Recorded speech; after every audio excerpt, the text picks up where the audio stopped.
Hello, good evening, and welcome to the FB4 podcast for this Sunday night. Liverpool are 2 wins from 2, so that means they only need 28 more. You know how it works. They've beaten Chelsea 2-0 at Stamford Bridge today in a game where the proper Liverpool came back after a game against Leeds where they were a bit, they weren't quite at it completely. They were the proper Liverpool that turned up today. With me, I have got Keith, I have Chris, and I have Grizz. On tonight's show, we're going to talk about, obviously, the lineups. We're going to talk about Liverpool's performance.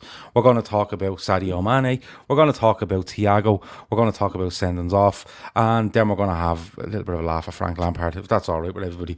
So I'm going to get straight into it. And Grizz, I'm going to come to you.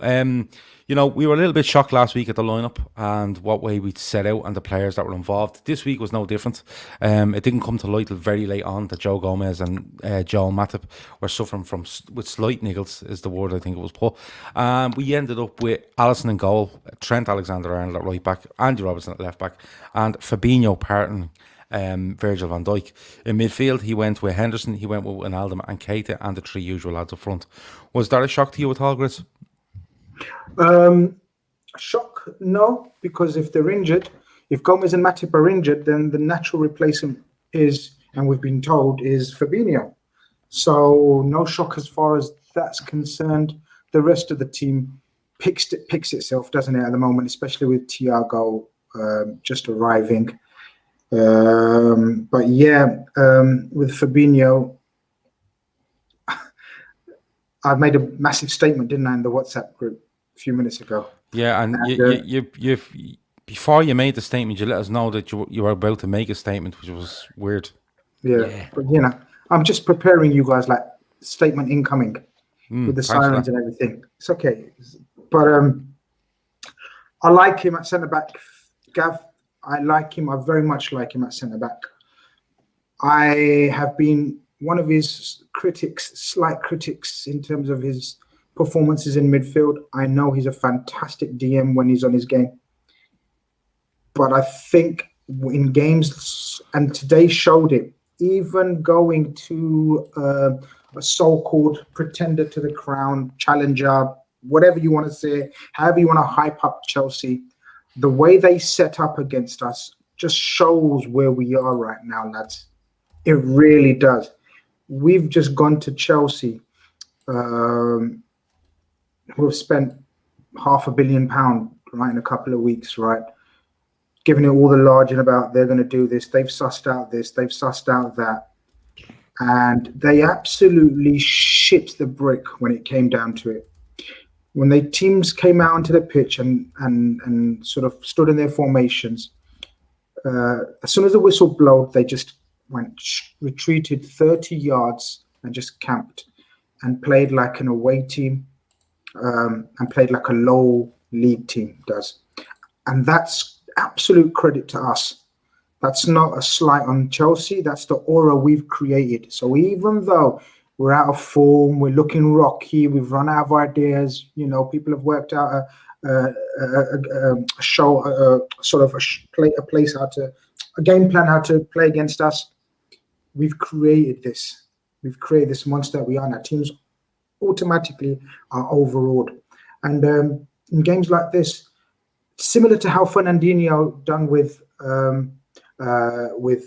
City and Pep, the difference being, before everyone jumps in and says, "Oh, well, it didn't work for them. Look what happened over there." The difference with us is we've got a structure how to play, and he's just an extra ball playing centre half, whereas they're defensively crap anyway.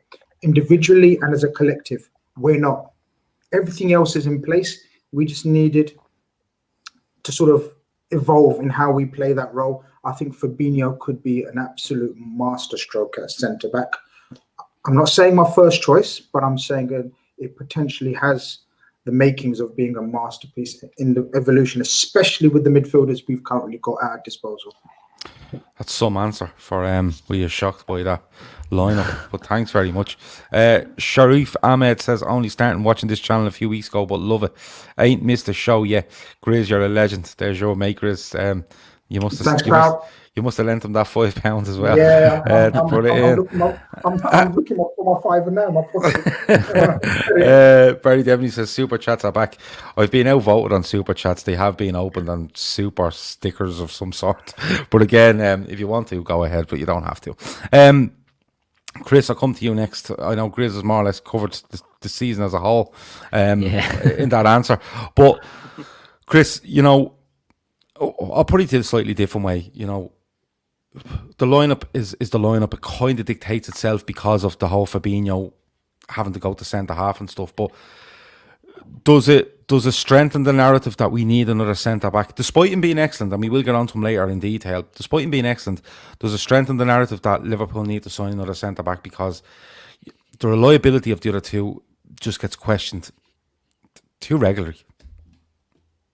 Yeah, it does. Yeah, I mean, if you base it on last season, Lovren played 15 games for us in all comps. So Joe Gomez, especially Matip, they ain't getting any fitter, especially Matip. I mean, Torres now out for a month.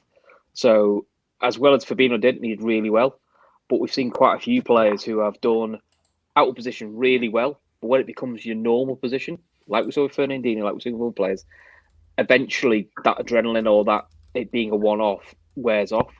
And for me, I don't want to see Fabinho at centre-back for 10, 15 games because I think it takes away from what we have in the midfield. And in a nice possible way, I want to get to a situation where a Henderson, a Fabinho, or a Wijnaldum, they're sat on the bench because the midfield's so strong. And then we can just do, like we did today with Thiago, throw him on. Or we can throw Fabinho on or throw a Henderson on. I want to have that level of strength and depth. Not, well, because we've got loads of midfields, we'll just stick him in at centre-half. I thought all summer we needed a centre-half who could play alongside Van Dijk and make Matip fourth choice. Unfortunately, with Matip, fitness-wise, he's not good enough. Ability-wise, he is. But fitness-wise, he isn't good enough. And he hasn't been now for 2 years. It says it all when Dexy Lovren is actually fitter than him. So, for me, whether it happened this summer, I don't know. But I think we need a centre-half badly. Just to put some pressure on... He can just put some pressure on Gomez. Because I think Gomez plays better when he's got pressure on for his position. Yeah, I think not even to put pressure on it. I think when you're looking for a centre back now, you need to be looking for someone. Reliability has to be way up there in the assets that they need to have. You know, we are going to go on to Fabinho later, and listen, it's very easy to jump on a performance. You know, he's done it a couple of times with Liverpool and never looked out of place. But I think I'd still err on the side that he's a centre midfielder and he's excellent at what he does for us. Now, the argument can be made that, well, we have Thiago now and we have this and we have that, but still, I would have Fabinho at the base of our midfield over any of them. That's just the way I am. People are asking, Grizz, are you unblocking people tonight? Yes, he is. If you have your @, handy, throw it in there and Grizz will unblock you tonight. It's a 1 hour special. I hope Ray Dickinson is watching because he was blocked during the week. So, if Dicko and his mates want to be unblocked, stick your @ in there, Grizz. I'll pop them up on screen for you to put into your phone as we go, and you do unblock them. If you don't unblock them, people will report back. As for Keith Waher, that will be next Sunday. I'm giving him 1 more week to find himself a wig and put it on him. If he doesn't next Sunday, we will have to look into this small print in his contract. Keith, yes, coming to you. Just quickly on the centre half stuff, you know. And let's have a little chat about Fabinho because, you know, he goes in there. As I said, he's never looked out of place. The reliability of the other two now is, I think the reliability of Matip in particular is farcical now at this stage. Don't get me wrong, I think he's a good player. I think he works well with Van Dijk. You could argue he could be fourth choice beside Van Dijk, but it's getting ridiculous now. And Fabinho steps in there today. And I have to be honest with you, I thought he was absolutely flawless. Yeah, he was amazing today. The worry is just the reliability of Matip now. I don't think we're going to bring in a centre-back now. And I don't know why I have this feeling. I think we're going to go with Fabinho. And I don't think he's going to be a fourth-choice emergency centre-back either. I think what they might do is go with what they have now and look to go on a bigger centre-back maybe next summer. Whether that be a Ben White or whether that be somebody else, you know, Upamecano, one of these types of characters. I don't think they go for Upamecano, but eyes emoji. Oh, well, I just think, and it's not based on today's performance because we know Klopp and Liverpool don't, make irrational decisions based on one performance. I just think that Klopp has confidence that Fabinho can go back in there when needed. And I think it'll pretty soon in the season be a case that we'll see him there more often. I know what you're saying, Gav, and the others, and you want to see him in midfield and you want to see the midfield strength, but I just think that he was immense today. And I compared on the little after match show, people keep comparing him with Fernandinho, and it's not the same. It's not the same example. Fernandinho was a player who constantly moved back in his career and ended up as centre back. Fabinho was defensively, he's naturally a defensive player, and anyway, he was a full back who moved into centre mid. It's more natural for him, and you could see it against Werner. I didn't think he offered much, but I thought Fabinho pocketed him and played him very well. He was their only threat, and I thought Fabinho played him very well. So I just think he's an option there that Klopp will be more than happy to go with, and I wouldn't be surprised if he is the maybe third choice centre back this season. Well, Gav, do you know what it is, Gav? Sorry, guys, yeah, go on. I was going to say, and Keith as well. When I say Fabinho should be centre back, I'm not suddenly saying we don't need another centre back coming in. What I'm trying to say is we probably do still need another centre back because of the fragility of Matip, lesser extent Gomez. What I'm saying, and the statement that I made, right? What I meant by that was, I truly think, just my opinion, right? And I make opinions, and people are there to shoot them down. Just the fact that, in my opinion, I think Fabinho should play more games at centre back from now on against teams that will let us have the ball. That's what I meant. Yeah. And what I mean by that is a lot of teams, and this is Chelsea we're talking about. We weren't playing Fulham, West Brom. This was Chelsea.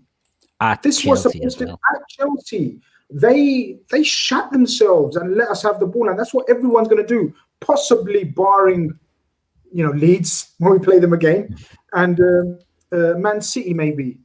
This is sort of the philosophy every team is going to have. And I think I think that's why we brought in Thiago. And that's why it gives an opportunity for one of our defensive midfielders, who is originally a fullback, to maybe go to his original position of a defender, but at centre back, and he still has time on the ball and everything. I don't think it's a one-off position. I don't think it's like Keith said. I think this is a thought-out ploy. Would you like me to put your statement up on the screen for people to see so we can explain No it? more. I'm not going to say again. Would you like me to put the statement up on the screen for you? Oh, yeah. Go on. I think I've explained it. I don't know. I think we let others be the judge of that. Right. So your statement earlier was... Oh, there you go. Yeah. It was, I prefer Fabinho at centre-back. With the midfielders we have at our disposal now, I think Fabinho can become a brilliant centre-back, especially as most, if not all, teams will let us or be forced to concede possession. That was your statement earlier on. Excellent statement. Tweet that. It's got legs. And well done for briefing the media before you made it. But listen, it's an argument that can be had. I know what you're saying. One could come in and you could still leave Fabinho in there as an option, because one of the other two, how often are they going to be missing? And I think that's a fair argument to have. But look, we get onto it a little bit more later. Moving on to the game. And Gav, before we move on very quickly, can I just say something? I'm going to throw a comment on the screen there from Arjit Wiseman. Keith, how can you say he's a natural centre-back when he's played two positions? I didn't say he was a natural centre-back. I said he was a natural defender because he was a full-back. So I didn't say he was a natural centre-back, Arjit. I said he was a natural defender. So he has defensive capabilities. So that's maybe, a bit of crossed words, but I wouldn't want you to think I'm claiming him to be a natural centre-back. A natural defender is what I said. Okay. Maverick there says he agrees with Gaz. I think if he's calling me Gaz as a wind-up, fair play to him. Trying to put Fabinho as a centre-back is not an optimal solution or choice. That's where it comes from me.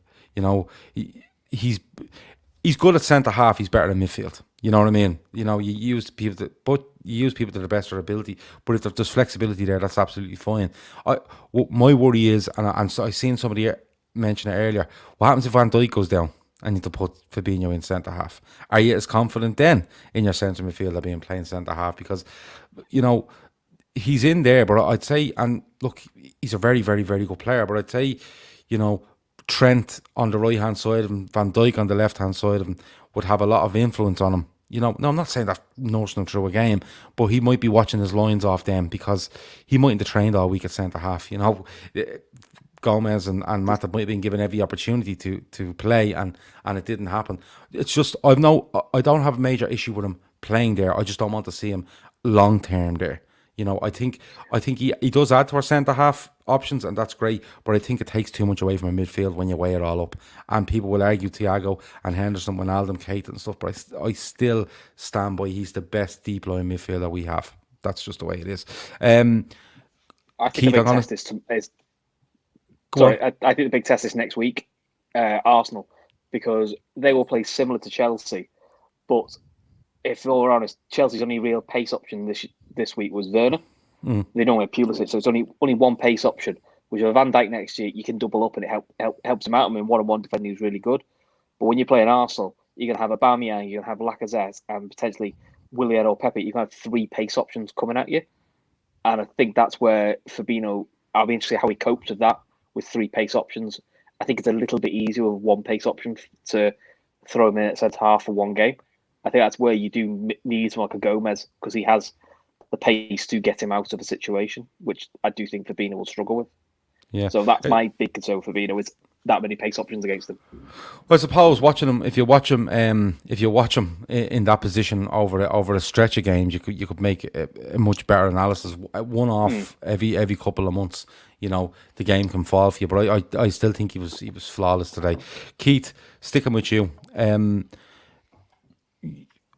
I thought, like, everyone knows I wasn't happy with the performance against Leeds last week, and people said, it's easily ironed out, and it's, it's opening day of the season and stuff like that, where I kind of go, well, no, you should be ready on the first day of the season, and okay, it could be easily ironed out, but why wasn't it ironed out last Saturday?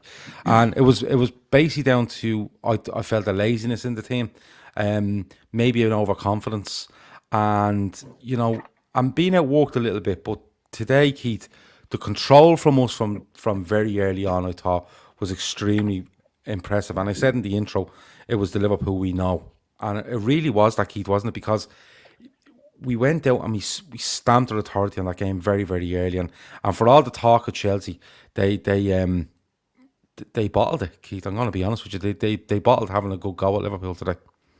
They did. Like, it was... they're the home team. I know there's no crowd there, but it's their familiarity, their stadium, and they went in there and they let Liverpool have the ball. And we can all say, like, Thiago comes in and Thiago can dictate and control play. We were well in control before that, and we didn't get any, maybe didn't have any clear-cut chances, but it was 70% possession or something. And we were just, I felt we were toying with Chelsea. I felt we were, we were pulling them all over the place. We were opening them up in the midfield, especially. I thought we were on them like, flies on shite, I thought at times, but we didn't get them clear-cut chances. From the very start, Liverpool were just on it. Jordan Henderson in the midfield, I thought, was dictating it in the first half. I thought the defence, obviously, were not putting any pressure at all. You watch the game, I've a been me bonnet about the commentary of the game on Sky Sports. I'm sure whoever watched it would probably agree with that. I just think it's, the narrative is that, Martin Tyler was... Keith, they're bored. The reason why they're chatting shit on the commentary is they're actually bored of us winning. They can't take it. They're trying their level best to make up any sort of narrative, agenda, weakness. They're absolutely bored. It's a stroll in the park for us when we're really on it. Like Gav says, last week, me and Gav were upset about the performance, and rightly so. When we're on it, that's us. Yeah. And they're bored. That's true. My man Arjit is back in there saying our pressing was key to our victory, that we boxed him in, and he's dead right. I felt, we just didn't give them a chance. We didn't give them a minute. You could see they were nervous. They were uncharacteristically nervous, because my big question mark over Chelsea this year was, can they integrate all these new signings into the team? Well, they haven't even tried, because they've only sort of put 2 in. So I was surprised how the lack of cohesion that they had in their team, for a team that was pretty familiar, except for 2 lads up front. It was a weird performance by Chelsea. It was a gutless performance by Chelsea. and I enjoyed it very much. Do you know something, Grizz? Just on the and you can talk about the way Chelsea approach the game and stuff like that. But when we go to play Chelsea, I'm always kind of nervous. What Chelsea will turn up, what Liverpool will turn up. You know, we've played each other so many fucking times. We always seem to get each other 3 or 4 times a season. But this one, Grizz, I wanted to win so fucking much because. Just because Frank Lampard, I think I hate him as much as I hate Tommy Tuchel now, and he's in that gang. He's in that gang, yeah, and as well as that, Chelsea fans talking absolute utter rubbish on various fan channels over the last couple of weeks, I suppose, but specifically in the run up to this one, you know, how they wouldn't lose a game this season, how Liverpool are going to be found out, how Klopp is being sussed by Frank Lampard. I wanted to beat these so much, and Grizz, not only I wanted to beat them, but for you, Chelsea let their fans down today because they didn't back up all that mountain at all. They showed a real fear from the outset. Well, this is why. This is one of the reasons why I think Lampard's an absolute out of depth manager, because he bottled it on the basis of there not being any crowd there, so they wouldn't urge them forward. So therefore, pick Liverpool off. We were apparently ready to be played. The best time to play us. We look nervous. We've looked shit since Project Restart, etc., etc., etc. This was the time to show us that we can be got at. We can be attacked. Leeds showed it last week. Blah blah blah. Leeds scored 3. Imagine good teams how they're going to pick us off. Ask me bollocks. There's the orange thing out again. I mean. He played into the fact that there's no crowd there and he could play his chicken game, which was for a club like Chelsea. And after the game, all right, they haven't got their players all integrated or playing, but you've still got 2 of the best attacking talents in world football just signed for you in Havertz and Werner, and you've made them ineffective. Come on, you must be a shit coach if you've made Havertz and Werner ineffective for 90 minutes. I actually disagree with you Keith earlier about Werner. I thought Werner was very lively, but he had nothing around him, nothing with him. As an individual, I thought he'd done very well for his home debut. But I think the fact that there was no home crowd, he bottled it, absolute chicken shit, thought, right, look, there's no one to abuse me and shout at me from the crowd. Let me play my defensive chicken game. And that was an absolute bottle job from Chelsea. And don't get me wrong, it was contrived by our press. We forced them into playing like that. As you said, the stranglehold from the off. And I think Hendo, before he went off, I thought he was superb. Not enough people are talking about Henderson's performance today. It stood out a mile how he's marshalling. You could hear him everywhere, giving instructions to everyone. No one was above him. Everyone listens to him. He's an absolute general of this team now. And compare that midfield performance to the week before against midfield, where I was the biggest critic of all 3 of them being shit and ran over by Leeds in terms of the energy, they're running, they're pressing. Well, we weren't today. You know, this highly herald Kovacic, and, you know, saying Kovacic should have been in the player of the season sort of nominations. People are saying Kante, all right, Kante is superb. Jorginho, they didn't have anywhere to go, and that was because of our team collectively and led superbly in that first half by Henderson. It was the old school Liverpool where we get control of the game and we just keep working the opposition. And I'm absolutely convinced, regardless of the sending off, we would have picked them off in the second half like we did anyway. But you know, obviously it made life easier. But I thought it was a superb performance. Good chat going on in the chat there about I think it might be over Joe Gomez. In fairness to Joe Gomez, he has been fit. I think there's been questions over his performances over the last couple of months, but you'd let him off with the end of last season. Everyone was just messing about. 100%. And listen, you can claim he was bad last week against Leeds, and he probably wasn't the best, but no one really was last week, bar when Salah just decided to start smashing the mill all over the place. Pat Panasar, he's the easy target. He's the easy target. Like, Van Dijk's making more mistakes than Gomez, but you don't dare question Van Dijk, so you're playing Gomez. Well, that's the thing. And you know, my only question over Gomez is his availability. And in fairness to him, he's probably been available nearly a full year now. bar today. Let's be honest about it. Pat Panisar says, just start watching your channel. Do you think you guys talk a lot of sense? Keep up the good work. Hope the channel grows to big numbers. Thanks a million, Pat. The only way it grows is the people in here like and subscribe, and they've been brilliant at it so far. The reaction to the last couple of shows have been phenomenal, to be perfectly honest with you. And listen, that's all we ask for: likes and shares, and spread the word, and we'll do the rest. Chris, just talking about just a little bit on Chelsea and you know the way they've come out and the way they've tried to play there. Were you surprised by it? Because I thought with all the talk around Chelsea to come out and have a real go at Liverpool, or is there an argument that the worst thing for Chelsea was how Liverpool won last weekend? Do you know what I'm? He might have been. He might have been scared of a bit of a backlash, and he's probably still got the 5-3 in his head, where he did try and go toe to toe with Liverpool. I think he did. I think he tried to do a very bad version of Arsenal. I was concerned not concerned, but intrigued to see how Arteta would do at Arsenal. I would say Arsenal have a poorer squad than Chelsea, but they had 2 brilliant lads up front. They have a way of playing where they play low, they play a deep block, but when they attack, they flick from a 3 at the back to a 4 at the back, and Tierney becomes a left back, the left wing back becomes like another winger, and they overload you. Now, listen, it's high risk, because if you captain in a transition, you'll hurt them. But that's a clever way of playing, and that's what I'm intrigued by next week, because Arsenal have sort of found a steal about them, or a way to flick a formation to go from attack to defence quite quickly. What they did is it was like watching Palace without the organisation. What Palace did at Old Trafford was low block, play to 2 speed lads, and hold up, and catch on the break, hold up play.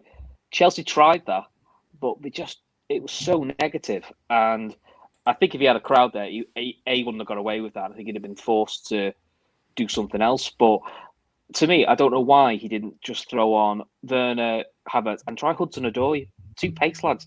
You've got a novice centre back there. Throw in 2 pace lads. Have a bit of balls about it, Chris. Have a bit of balls. Have a bit of balls out, because that midfield 3, Kovacic, Kante, Jorginho, it'll keep the ball. It'll work its arse off. It'll make it difficult for you.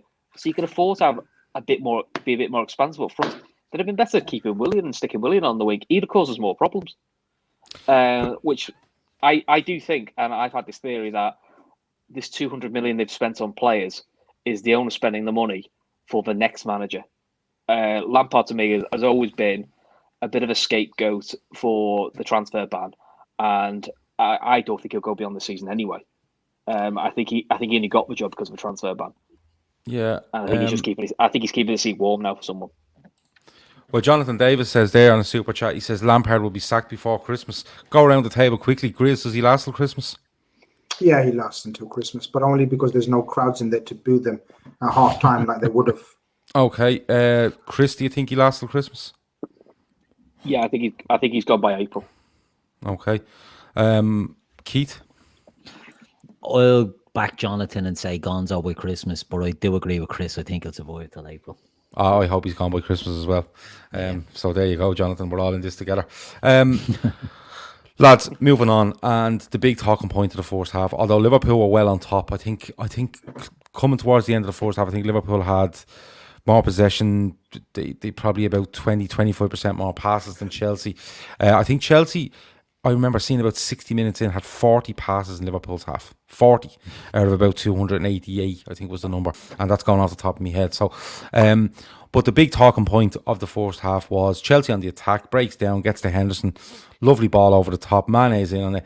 And Christensen decides he needs a jockey back down towards the other end of the pitch. So jumps on the back of Mane. And Grizz, I'm going to come to you first. Thank God for VAR or the little screen, because he's given a yellow, and I don't know what he's prompted them to go over to the screen and have a look. He must have thought, Grizz, it was just a collision, and he gives a yellow, and the keeper was close by, and then when he looks again, he goes, "Oh no, that's assault." That, and also the position that he was in, he was behind the play, and he wouldn't have known the distance between sort of Mane reaching the ball in terms of the next stride would have been Mane controlling the ball around the keeper, and that could only be seen by VAR, thankfully, because we all scream red card as soon as we see challenges like that in the Premier League, but more often than not, they're given yellows. But in this instance, there was VAR. You could go and then this amazing sort of option now where the referees go to the side and have a look at the screen, changed his decision. Absolutely the right call. I mean, I thought it was an absolute peach of a pass. When you see it from sort of Allison's eye line, the camera behind Allison, that's when you appreciate it. The amount of gap that he was working with and the pace of the pass was absolutely spot on. The key to the pass was the pace of it and that little bit of backspin, dare I say it. The way he sort of put some backspin on it. It was a pitch of a pass, an absolute brilliant run. And yeah, the turning point. Look, we've talked enough about how shit Chelsea were. And again, we can talk about how shit the keeper was. What an awful decision to come out. But yeah, he made sort of life easier, I suppose, for the referee to give it a red card because his next touch would have taken him around the keeper. Christensen was never going to catch Mane, and the only way to stop him was assault, and thankfully VAR noticed the assault and the red card was given. Kev O'Sullivan says the referee done it exactly right. Gave him the yellow, checked it, came back. That's what VAR is for. When I seen that and I thought yellow, I thought he has to go and look at it. But and he makes the right decision. Don't get me wrong, he absolutely makes the right decision. I thought he was just going to blow, give a free and go, I'm off to look at this, I'll be back to you, without giving the yellow force. But listen, that's the way it goes. It's a fantastic ball by Henderson. And Grizz, you touched on it earlier, how good he was in the first half. I thought he was immense in the first half. And I mean that. He was everywhere. He was driving, and this is what I'm talking about when we beat Leeds last week. There's no way they were happy with that performance. And they would have been having the right word with themselves. And the man you want, and genuinely I mean this, the man you want to come out and show a response is Henderson, because when he responds, I think everyone responds, because we've heard so many players in the past talk about how he leads by example in everything he does on and off the pitch, at the club, when he's away from the club, wherever it is. And when you see Henderson on it like that, it's going to be a good day for Liverpool, because he sets a bar and he expects everyone to hit that bar. But listen, it goes into half time and it's 0-0, and Keith, I said it in the WhatsApp group at halftime, we have to bash these now. No excuses, no fucking about. We go out and bash these and put them to bed, and don't give them a sniff of 65, 70. Can they hold on and maybe nick something? And we get off to a great start second half. Well, it's tempered with a little bit of caution because Henderson, of course, has to go off at half-time. There's talk it's a slightly tight calf muscle, I think was the word on it. But it looks like Thigh muscle, sorry. But it looks like it'll be fine now, and he'll be okay for next week against Arsenal. But Keith, we come out, Thiago comes on the pitch, and everyone's buzzing on that, and we take control immediately. And I have to say, Keith, it's a brilliant opening goal for Sadio Mane. It was amazing. It really was. It's Liverpool at their best, isn't it? It's the front players walking as a unit. You see cutting open. There was passes before that. It was just a wonderful goal, and to get it that early into the second half, I think Chelsea they didn't offer much in any way, but I think that was just the slug in the gut that they didn't want to get, and they just couldn't live with us after that. It was an amazing goal.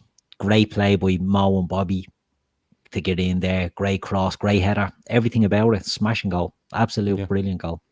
And Chris, when you see the goal, if you watch the reaction of the Chelsea players when it goes in, it's as if, oh, fuck it. God, I'd say they were told, go out there, keep it tight, stay deep, close off channels, stay narrow, let them cross it if you want, but we have enough in there to get rid of it and stuff like that.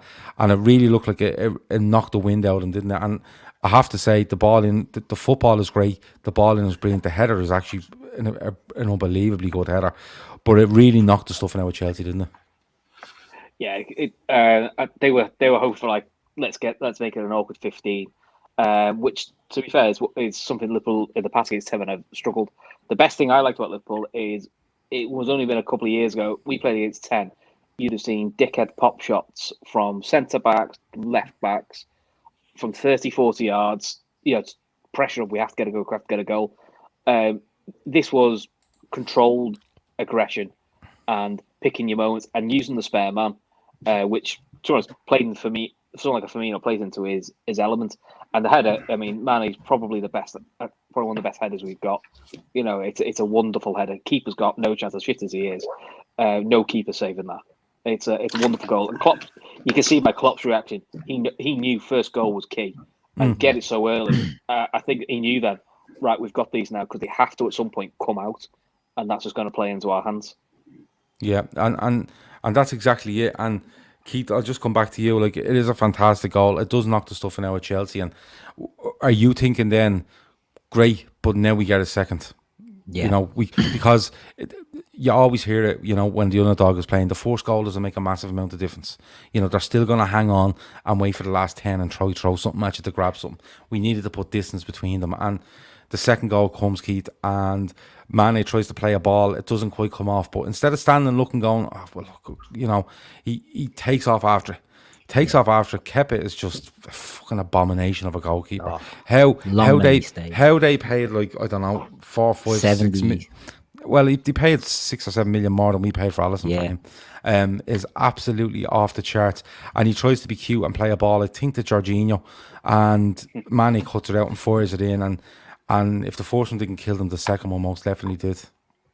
Yeah, Flash Gordon says they're big up Sadio chasing the ball down after losing it. You could see a clip of the goal afterwards, and you saw Mane's reaction when he sort of lost the ball and the determination to get in there and just to make a nuisance of himself, because I think everyone knows that Kepa is a liability. He's a goalkeeper whose confidence is very, very low, and there's always a chance of a mistake. Look, we've been on the receiving end of that ourselves. And he just knew there was a chance in there for him, and he gambled, and you love to see it. Do you know what I mean? It was brilliant. And to get that second goal so quickly after the first one, that was it, game over. You know, Chelsea were never going to get back in. They never looked like getting back into it, Chelsea. You know, they really didn't. So in a game like that, if it was, let's say, Liverpool Man City, where it was a bit of an end-to-end, 2-0 is still a bit of a dodgy scoreline. But this game today, you know, Chelsea's only chance really comes a few minutes later. We'll go on and talk about it. But I just didn't see them coming back into the game at all. No, either did I. Laura Duffy says, to be fair to Kepa, he got his first assist of the season. So nice one. Every cloud. yeah, a few points in the owl. I wonder, did he get points in the fantasy league for that? No, I wouldn't say anyone has him in goal at this stage. No, well, I'm surprised. You'd be surprised with Gav's team. Well, yeah, you can laugh because you're the one that took. You took Son out of your team, didn't you, yesterday? And you put in. Don't ever tell me I don't know football. Marcus Rashford. So that was entertaining. I think I got 50 or 60 points today on my Premier League, and I still have. I had Son as captain, so unbelievable call. I mean, that is. Look, tell the truth. Did you leave him there by default? No, because last week I selected him because last week I forgot to pick a captain. No, last week Richarlison was be captain and he got me like 2 points. So I made sure to change it this week. So it's totally off topic, but just give it 30 seconds. Sorry, Gav, because a lot of people play FPL. What made you pick Son away to Southampton after their performance against whoever they played and they were shit last week? Everton. I just thought he'd get a reaction. I just thought that there's a feel good around Spurs when they brought back the Messiah, Gareth Bale. And I thought the club was a bit on their uppers. So I decided that they'd have a chance. I have Son as a midfielder. So I was like, right, I went with that. It was him or Salah. That's what you call a football man. That's what you call a football man. Yeah. And Southampton are shit at home, aren't they? Southampton are poor at home.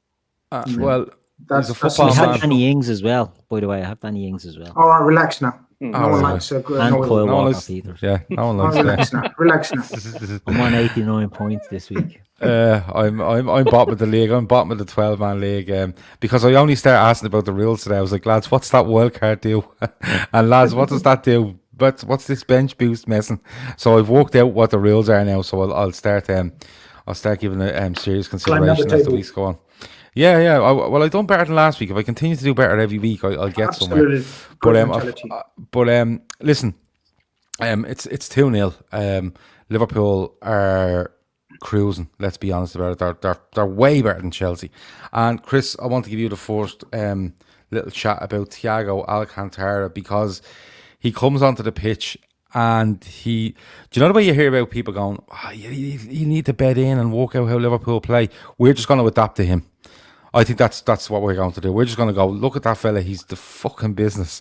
Let's just play around him because he was... Now, he gives away a penalty, which we'll get onto in a minute, but that's by the by. I thought he was fucking unbelievable. There was one pass he hits at one stage where Chelsea are messing about. They kind of hack it away from a left-back position. It's being fizzed at him, and he doesn't even stop it. He just plays a first time, 30 yards, bang, into Firmino's feet. And I think even Firmino was shocked at the quality of it.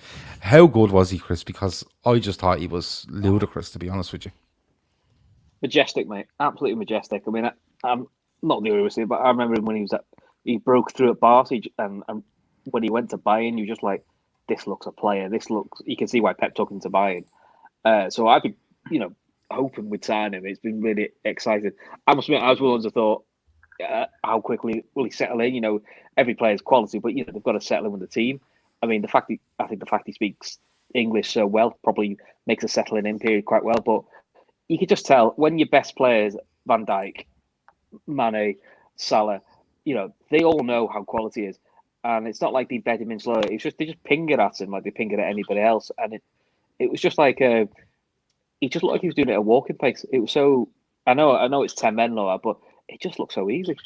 The shot, the pass he was doing, the shots he was pulling off. You're going, this is what you. Although he's brilliant, when you see it live in your team, you go, you do see this is next level stuff. Gives Liverpool a dimension they've not had.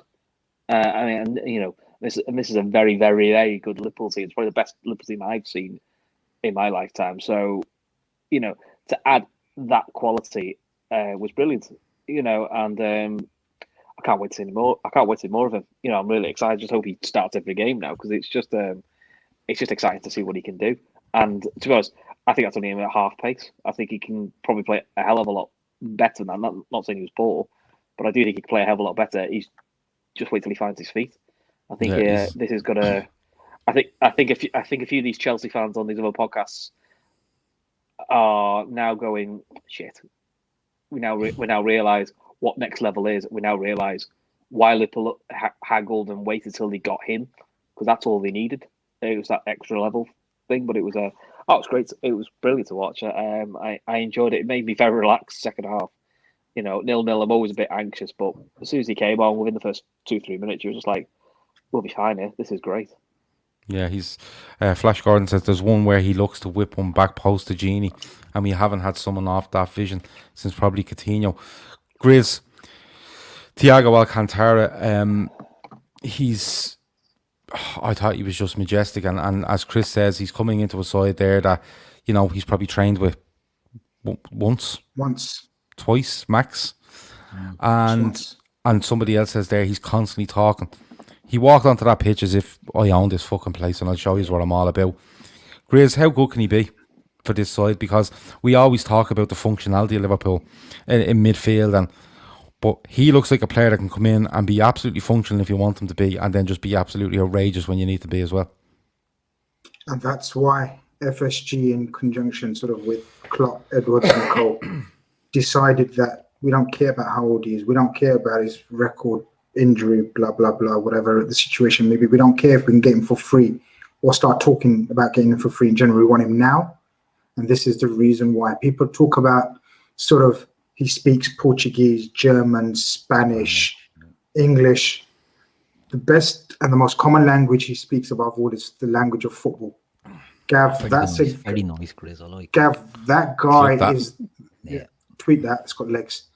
That guy is, and the beautiful combination of him coming to this club, Gav, is, I know you said he came and he thought, right, I own this place.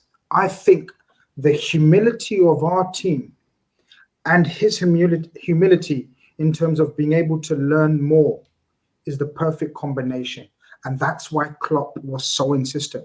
There are a handful of players in world football that can improve this team, but not many will have the characteristics and the humility that Klopp will instantly bring along and instantly put on the pitch. You could see just the camaraderie between him and the players and Klopp. He was learning, he was listening, his shouting or talking on the pitch, it just showed signs of maturity and humility. And our players also are very, very good. Let's not take anything away from our boys. Even without Thiago, we're the best team in the world, right? But with Thiago, so they accept that this is guy's elite, and he accepts that he's coming to elite team. And as a combination, that's lethal for everyone else. And we saw it. Don't get me wrong. 10 against 11 was easy for him, and Klopp knew that. And that's the beauty of Klopp as well. He feels the situation of the game, and he knew this is what I've bought, and this is the perfect situation to bring him in. That 45 minutes would have done him absolute wonders and no harm. He got to know his players, start talking about Robbo, and Trent go, because I tell you what, his passing, there's a pass that he does where it's the instep of his foot, and the ball goes opposite of where the direction of his toe. He does it with just a bit of side swerve. It's a thing of beauty, and we haven't even seen like you down the pool hall. That's the one. It. Yeah. Or on the crease as well, when there's a bit of give, a soggy crease, and Grizz whips them in there as well. Fuck the cricket season is over, and the underarm top spin. Yeah. But we haven't even seen his repertoire is absolutely out of this world, and I'm so excited to see the rest of it. It's just an absolute shame, a fucking fuckery of a shame that there's no crowd to welcome in, because we would have given him a welcome of his lifetime, and he would have known. I know he's coming from Barcelona and Bayern, where they absolutely adored him and massive crowds, but once you feel the love of this LFC family, I tell you, it's something else, and that's the only drawback. But welcome to LFC, to Thiago, and welcome to the Premier League, because they're about to see something that, as I said, in my opinion, he's absolutely head and shoulders above anyone else in his position. I couldn't agree more. Keith, Dylan O'Rourke says he's so passionate.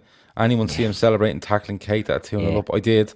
And then he follows her up with, I've just seen a picture of him up in arms about the red card, so he gets it already. Now, Paul Hardwick does say, lads, calm down a bit. It was against 10 men.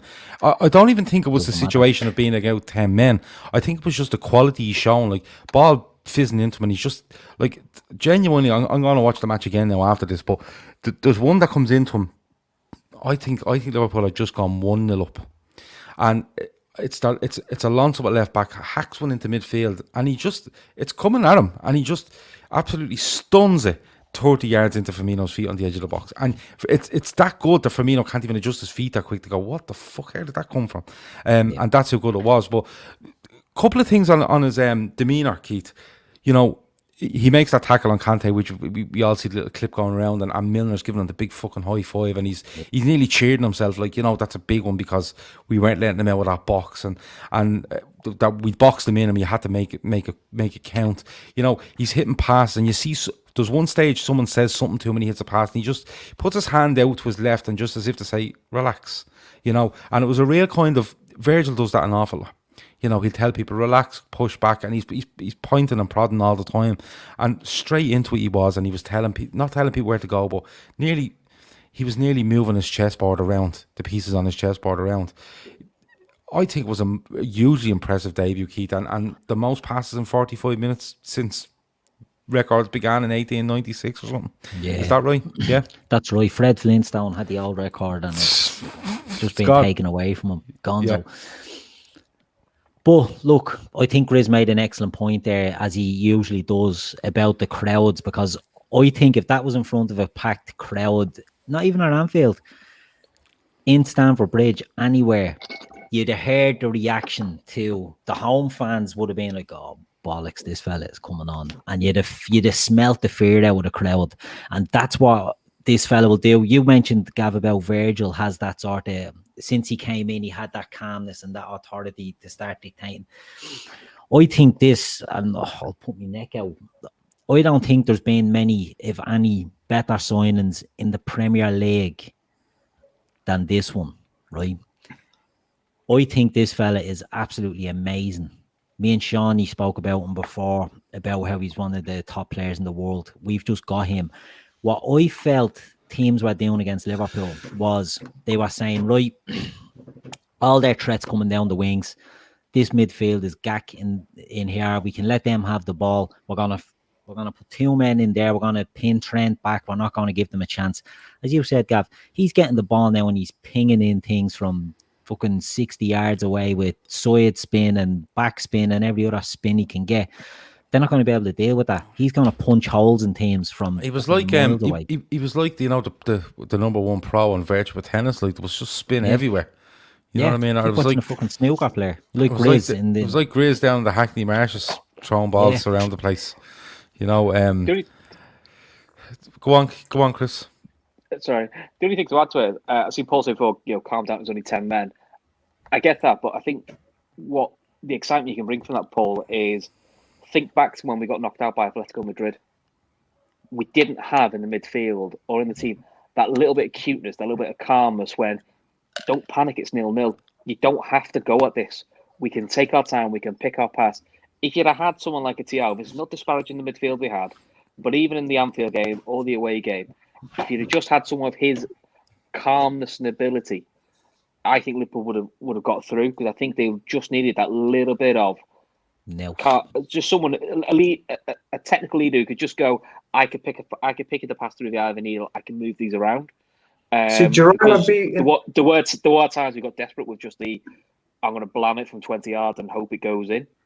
I think he'll stop a lot of that. I think he'll actually give us an option to get Trent in behind, get a Fabinho in behind. Fabinho came to life today. I mean, that's the most I've seen Gino and Alden get forward in the game for ages, because he knows now he can go forward and someone will find him.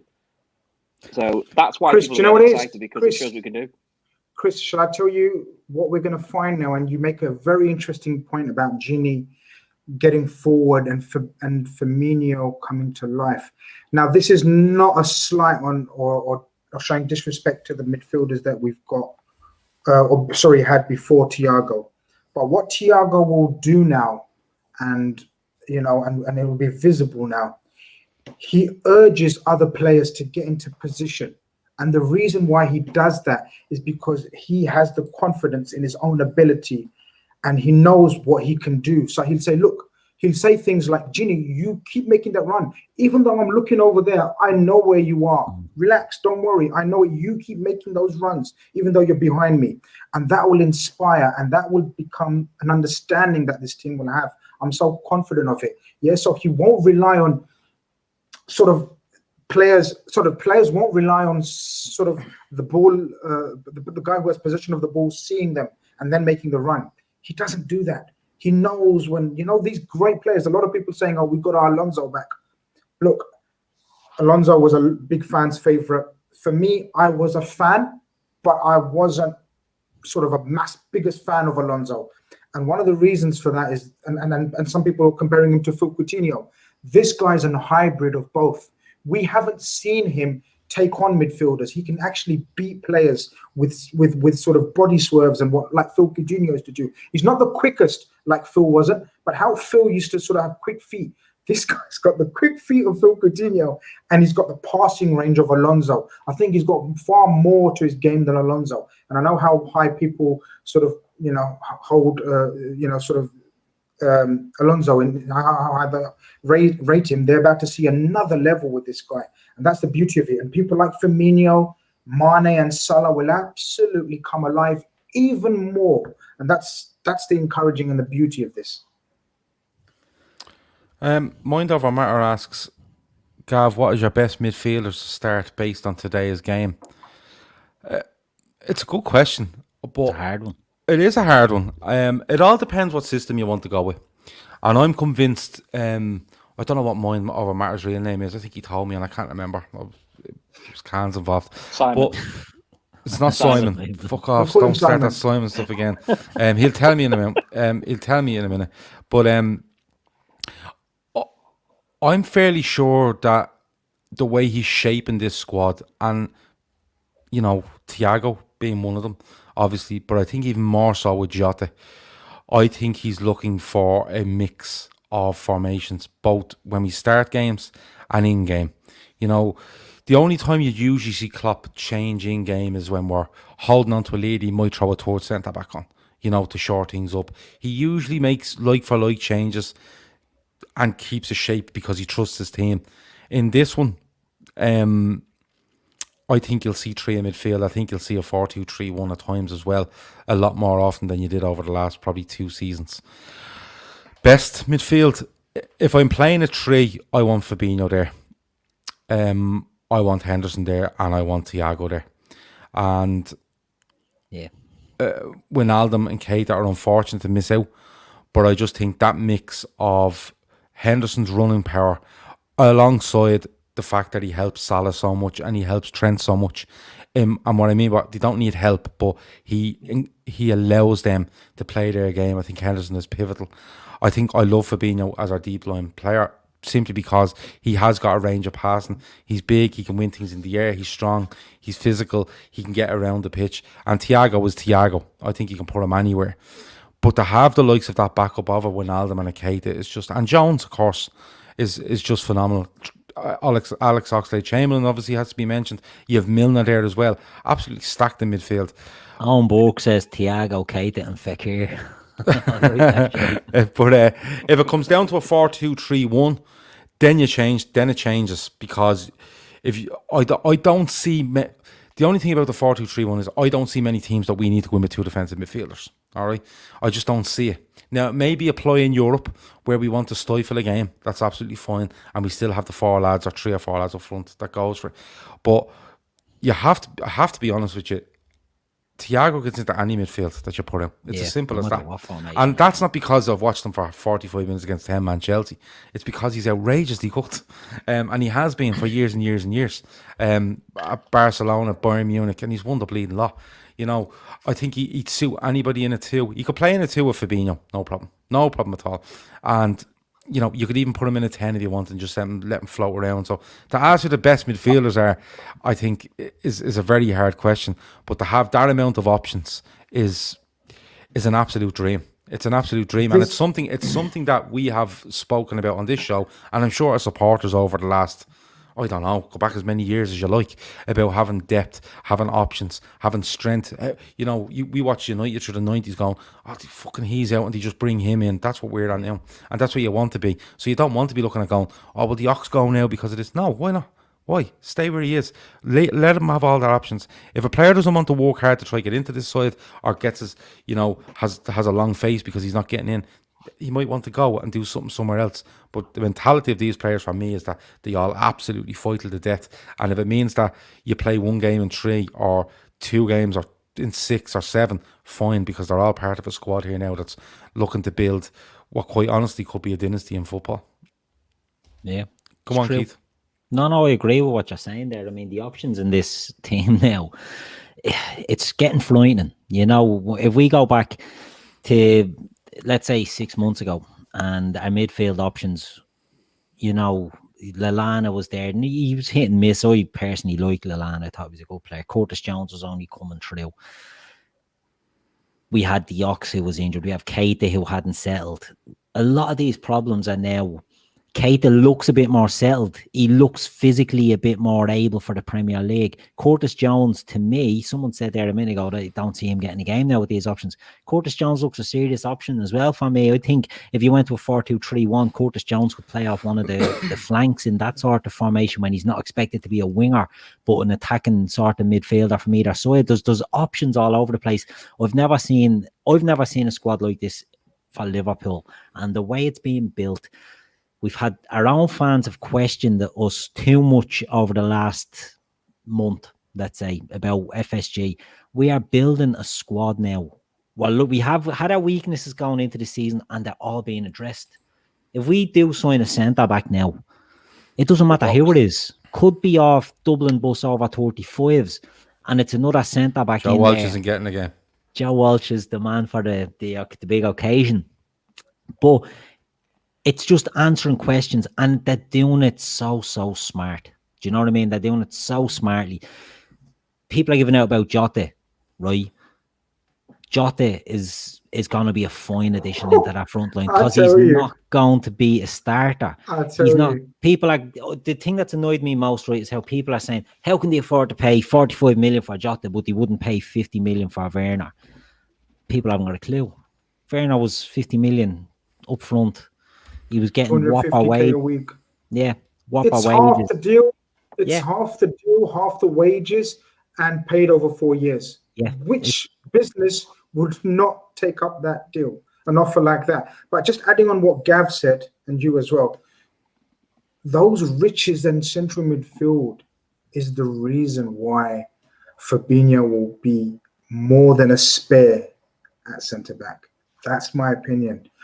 I know we discussing about sort of the best midfield and the best options. I really can't see us sticking to the 4-3-3 all the time. Okay, so let me ask you a question. Let me ask you a question, and because I know we are going with this, so I'm going to ask it, right? And you can all answer it, but I'll let Grizz go first. We're playing 4-3-3, okay? Everybody is fit. Everybody is fit. I want you to pick me your 2 centre backs, and I want you to pick the 3 midfielders, please. Who are we playing and where are we playing? Well, pick any way you want. Well, again, it's horses for courses, and City that's away. what great squads are. Okay, tell you what. City away? Yeah, City away. Yeah, that's a good question. Right, so you have to City. play our optimal best team. Yeah, City away. I would go 4-2-3-1, and my team No. I want you to give me the 3 midfielders you will play in a 4-3-3. I wouldn't. You wouldn't. No, I wouldn't play 4-3-3 against City Okay. away. But This is my I would point. put the same midfield whether it's 4-3-3 or 4-2-3-1. See, yeah, exactly, and that's opinions, and I totally wouldn't. Thiago, in my opinion, Thiago won't play the deepest lying midfielder on his own against teams that Klopp sort of, rivals, big teams away from home. I think he played it today because they went down to 10 men and he brought in Thiago on his own and he controlled So it. who would you play if you're playing a 4-2-3-1? Who's your 2 deep Henderson and Thiago. in a 2? Mm. And in a 3? In a 3, I would go Henderson, Gini, Henderson, Keita, Henderson, Gini, and Thiago. So in no system now that you're playing, are you putting Fabinho in your midfield? Correct. That's outrageous. It's my I like opinion. It's absolutely outrageous. It's my opinion.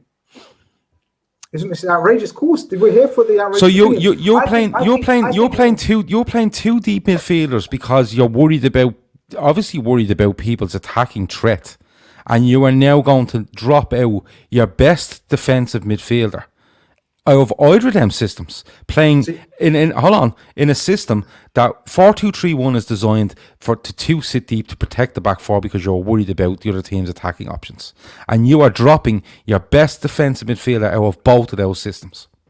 Yeah, I'm playing him at centre back because I think he's got the capabilities. I think he's going to be a brilliant centre back for Liverpool in the next year or two. So with everybody fit, you are now making Fabinho your first choice centre back partner of Virgil van Dijk. We have to remember that 2 games into the season, Fabinho hasn't started in central midfield. I'm just saying. So let's see how this progresses. We'll keep an eye on it. We'll keep a note of it. So that's 2 games in, and Fabinho hasn't been the deepest holding midfielder. Our captain is and has. I think, and if I'm wrong, we're here. I think Henderson will play more games at number 6 than Fabinho this season. Maybe so. Either in a 2, or either as the deep lane, as the 6. And would you consider Henderson's best position to be in a 2 or the deepest of a 6 or the deepest of a 3? In my opinion, Henderson has evolved into a very good 6. In a 2, I don't rate him high enough to play him as an 8 in this team. Wow. You're blowing my mind now. You're blowing my mind, Grizz. That's what I'm here to do, man. I'm not here to be a yes man. You know me. So what we're saying is now we're not going to play. We're making Fabinho our first choice centre half with Virgil van Dijk. No, I am. No. Yeah, you were. Yeah. So I'll be your assistant manager while you're picking this. So we are making Fabinho our first choice centre-half partner with Virgil van Dijk. And we are moving Jordan Henderson from the position where he's been most effective over the last 18 months in his Liverpool career, I think. I think that's fair. I disagree. And well, I think the effectiveness is shown by the way he plays football and what he does and how he affects others around him, i.e. Salah and Trent. So if you're playing this 3-man midfield, you're putting Henderson deep. Who are you putting in there instead of in the 8? Gini and Thiago. Okay. Keith, are you going along with this madness? I sort of am a little bit, yeah. Okay. Football men will know. I don't know. I have a feeling that he's going to play Fabinho a lot of centre back. I think Gomez is. I'm going to say Gomez is the best young centre back in Europe. I don't think he gets enough credit, and I don't think he gets enough praise off our own fans. But I think he can have mental blocks, and the reason I threw in Man City away is because I think he'd play Fabinho as centre back in that game as well. I don't think he'd play him every game, but for Man City away, I think he would. Just because I think Gomez gets into silly battles in certain games in his head, and he can sort of lose it. So I put Fabinho on centre back in a game like that. Okay, is about ending Joe Gomez's Liverpool career. No. Oh yeah, you are. Yeah, absolutely, yeah. No, you are. You're absolutely ending Joe Gomez's Liverpool career. I'm only saying it for one game. Well, no, you're not, because if you're going to play Fabinho, it's the biggest game, and you're now going to tell Joe Gomez he's not good enough to play. You are genuinely ending Joe Gomez's Liverpool career. If Joe Gomez isn't strong enough mentally to get over that, well, then he's not good enough for Liverpool. Well, if he feels he's good enough to play for Liverpool, I think he is. Well, he absolutely is. So what we've done is now we've watched Fabinho at centre half today, okay, and we've decided he's the best centre half we could ever have beside Virgil van Dijk. And at the same time, we've said, Joe Gomez, yeah, he's been off it a little bit, but most players have in the last couple of months, and you can't single him out for last week against Leeds. And now we're deciding that he's never going to play centre half for Liverpool. No, this is Joe Gomez, who we have lost one league game with him playing centre back with Van Dijk. This is Joe Gomez, Van Dijk, and Gomez together as a pair. Van Dijk and Gomez as a pair statistically concede the least amount of goals. Whether that's Van Dijk, Lampard, Van Dijk, Matip, Van Dijk, Fabinho conceded 0. So we've not conceded against Bayern, against Werner and Lewandowski. It's not bad. I think even though that's good, Chris, but Van Dijk didn't play in that game, hence why Fabinho was centre back. But Chris, I get what you're saying, but I'm just going to go back to Gav's point about we've written off their career. We haven't. No one's actually said that apart from Gav. I'm not dissing Fabinho, but he played 2 games centre half. I think it's a little bit. I think Fabinho has been overhyped for 2 games at centre half. Joe Gomez is being written off for a rocky 6 months. No one's written him off. 23, and he's 23. And I'll be honest, how many other 23-year-olds are playing for elite level clubs? I agree with you. So I agree with if you ask me, if everyone's fit and everyone's on form, to me, Gomez and Van Dijk is your go-to partnership. It's got pace, it's got power, it's great in the air, gives you all the passing ability in the world. I don't Joe Gomez now. I wouldn't disagree with that. Joe Gomez now, I would say no. Hold on, let him speak, Chris. But Joe Gomez now, I agree. You probably need this is why I want another centre half, because to me, Joe Gomez is off form. I would like him taken out for 4 or 5 games, like we had at the beginning of last season when we had a fit Matip, to give him a bit of a kick up the arse, because he's 23, and I think at 23 you go through spells and you need a bit of a kick up the arse sometimes, because it's easy to drop your standard slightly at that age. But if you ask me, for my City game, Van Dijk and Gomez would be your 2. And in front of them, you play Henderson and Fabinho, because that's your pace, your power. That allows you 2 fullbacks to go. And there has been a lot written in the foreign press that the plan for Klopp was to play Thiago in front of a holding to let him unlock a defence. You're shaking your head, Chris, but he did play there for Bayern and won titles doing that. He will never play in number 10. He will very rarely play for number 10. Well, he might not, but I think it gives you an option. I think it gives you a different option. I think that gives you more balance, especially someone like a City away. Although I'm not saying in a 10 like he just sits behind him, because he's a clever player. He'd be allowed to roam. He'd be allowed to be a bit more freedom, which actually I think with that player, that's what we want them to do, and let your workhorses do what they need to do, which is just protect your back two, and then everybody else can crack on. I think before we move on, I think if we sign a centre back, I think that puts the Fabinho or centre back argument to bed. But why? Yeah, Because hold on, no. But why? Because if you sign another centre back, he's going to have to be better than Joe Gomez, okay? Which is going to cost you a hell of a lot of money. So why would you and Grizz tell me that you would play Fabinho at centre half and then turn around and go, oh, if we sign a centre back, we wouldn't play Fabinho there? Why not? Because you just told me he's the best fucking thing since sliced bread.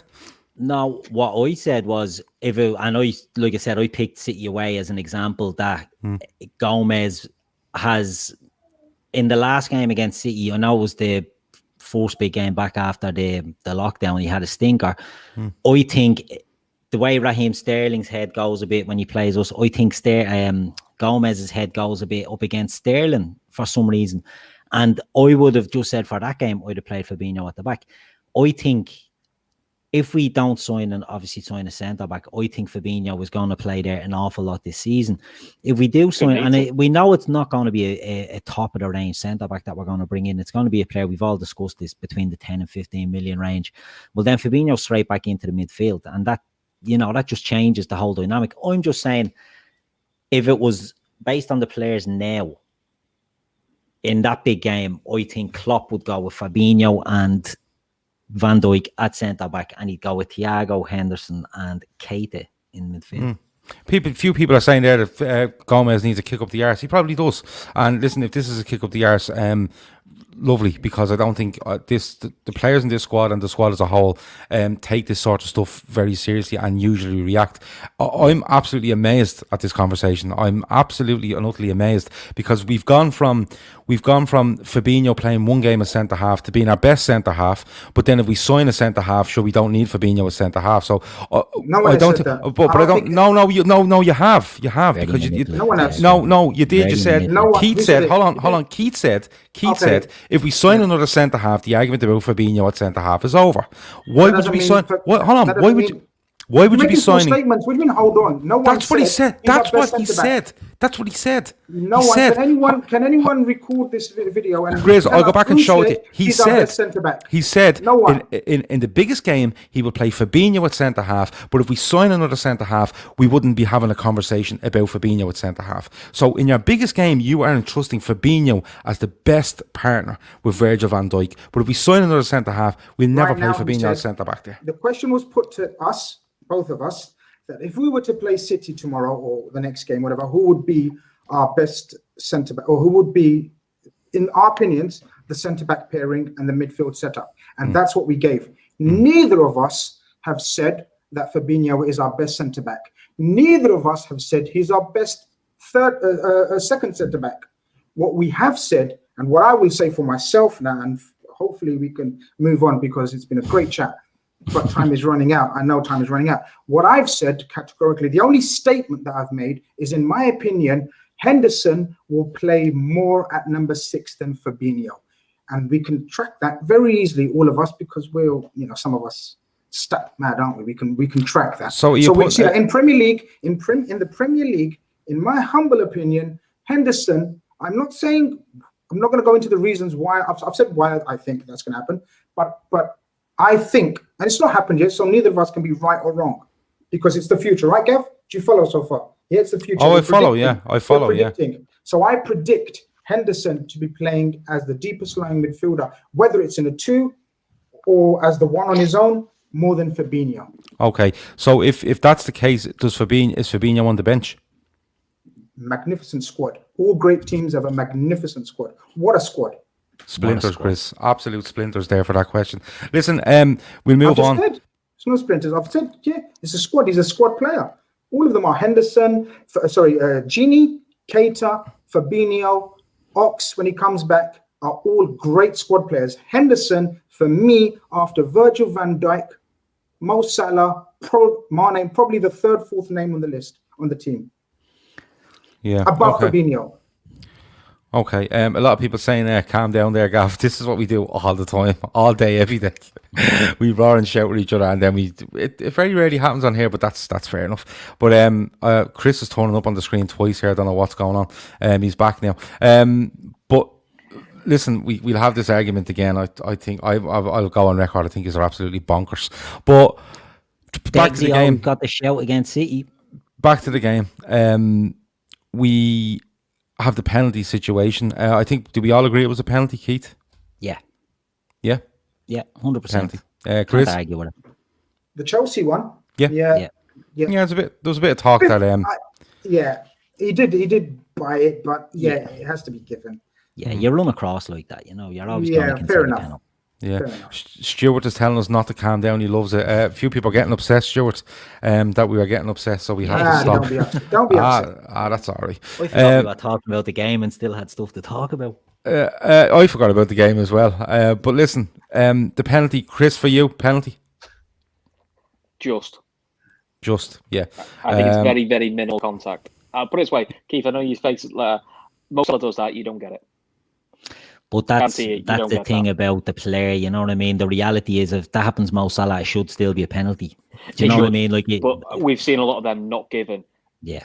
And this is where I get frustrated with refereeing with context. Flash Gordon says, Gav, stick on the United highlights, that'll relax you. Watched them last night, it was fucking brilliant. Unbelievable. Sorry, Chris, keep going.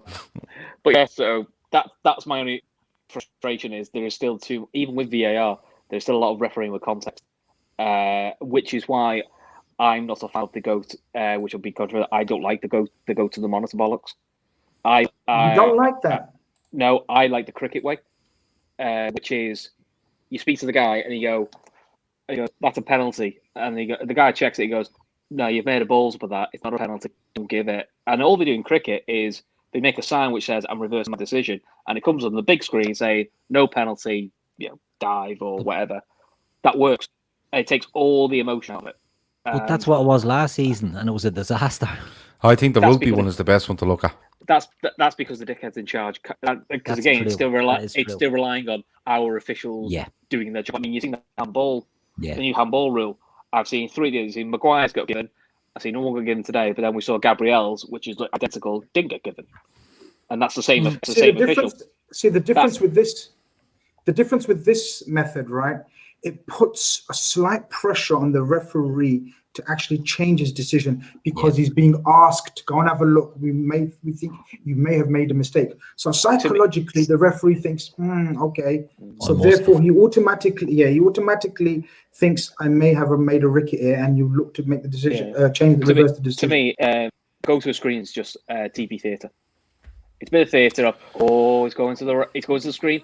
It's like when Joe used to go to VAR last year, and if he didn't get a decision made in the first 2-3 minutes, you all sat on the ground going, he's not given this. Or whatever decision was given, it's getting reversed because it takes forever. It's the same thing. So to me, what they should eventually do is talk about the rugby where the cricket one's very similar, which is for the TV audience is might come up here conversation. Hi, I'm giving a penalty. I think he's tripped. Can you check it? Yeah, I've checked it. Yeah, Thiago's tripped him. Give the penalty. Great. No problem. What they need to find a way of doing it for the crowd, because the crowd in the stadium still have no fucking clue what's going on. It's no issue at the moment. Well, that's why for like Dylan in the chat says that about the American football, they confer and you can hear that, and the same with the rugby when the ref goes to the TMO, you can hear the decision and you can hear the. I think that's what they need. Yeah, but only not on the ground. You can't. You have to be wearing one of the special. Never went for a rugby match in the rugby, I've never been either. But in the rugby, you can buy or you can tune in on your. You can tune in on your phone. They give you an app that you can tune in on the phone to listen to you. So all that American football, they someone goes on the time, it'll just be like whatever the rule is. Number 6 did it, and whether you agree with the rule or not, everyone goes, "Well, that's what he's given." He said number 6 tripped him. So that's what I think football needs to get to, because it's a lot clearer. Everyone knows what's going on, and it takes the emotion out of it. This thing going to the TV at the moment, I think, is a bit of pressure because of the balls they did last year, and it's a nice bit of theatre for telly. Because as soon as he goes to the monitor, he's going to reverse it. Right, I have to finish this off. We've 2 minutes to go. Grizz, Jorginho misses the penalty. Well, he doesn't miss. Allison saves it. I believe Jamie Carragher called Allison more or less Mignolet for the last 10 games or something like that. I don't know if are they true? Is that real? I'm not sure about that. Surprise you, would it? Yeah, it's true. It's true. Yeah, he said since lockdown, Allison will be seen as it's more like Mignolet. He's not saved anything. Okay, right. So yeah. So since lockdown, I'm not going to disagree with him. I've been very disappointed with Allison. Since we won the title and everything, just like a few other players, not just Allison. We've talked about Virgil's concentration and Gomez's, and the form of a few other players. So look, it's nothing major. I wouldn't read too much into it. But just like a champion does, just like the rest of the team, when it comes down to refocusing and putting on a show and telling people and showing people why we're champions, how we became champions, I thought he was part of a team that done that today. And obviously a penalty save tops it all off. Yeah, people saying he couldn't save penalties to save his life, and then he does that. Keith, he's a Mignolet. Keith, I'm going to come to you. I'm going to get off the penalty. We all think it was a penalty. It was a good save by Allison. You have to finish up. So, Keith, before we go, man of the match. Fabinho. Okay. Yeah. Chris, man of the match. Mane. That's a fair shout as well. Grizz, man of the match. Very tempted to give it to Henderson or Mane. Even for Henderson played 45 minutes, but Fabinho was immaculate. Absolutely immaculate. I agree. I think Fabinho is man of the match. I think Mane gets a great header. He's worked hard to get a second goal. And listen, they make all the difference. But I think Fabinho coming in and playing centre half today, I thought he was flawless from start to finish. And when we play Man City away, we will release Joe Gomez on a free and put Fabinho back in at centre half. It's been a brilliant show. Don't get too upset because we're having a row. That's what we do all day, every day. We just don't do it on here. We're sorry if we upset you by having a row. We're the realist. This is what we're like. And ladies and gentlemen, this is what we're like all day. 24 hours a day. Yeah, literally. Except when Grizz is asleep and when transfer news is coming out. But listen, no, that's what we do. I hope you enjoyed it. I did immensely. We're going to get offline now and argue more about Fabinho and how Grizz and Keith are ruining Joe Gomez's career in one fell swoop. That's it. That's been the Fatback 4. The forum is back tomorrow from 10 o'clock live. We're back with the transfer agenda on Tuesday and Thursday. The Wednesday fix, of course, is on Wednesday. Friday night, we have the Friday forecast. And it's going to be another full week of Liverpool content. Keep your eyes peeled. Over and out.